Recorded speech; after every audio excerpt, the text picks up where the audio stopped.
Nina betholelo kaMsweli elinyisa liguqile siyakhuleka-ke namhlanje ntambama esihamba phambili kuyigula TV sibheka-ke izindaba ezithinta-ke kulimala kwamalunga ayishumi endaweni yakwaCeza njengoba bekunesikhumbuzo seNgonyama Mdinizulu ebesiqhubeka namhlanje. Lo mcimbi obuhanjelwe iNgonyama yamaZulu mesizulu kaZwelithini nomongameli wezwe umnumzane Cyril Ramaphosa.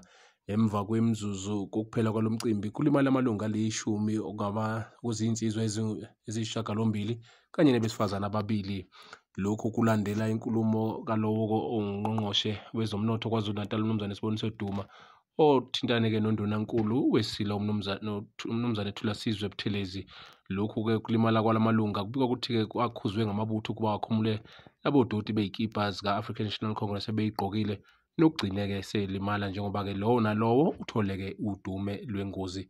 Njengamanje-ke bayalashwa esibhedlela sakwaCeza.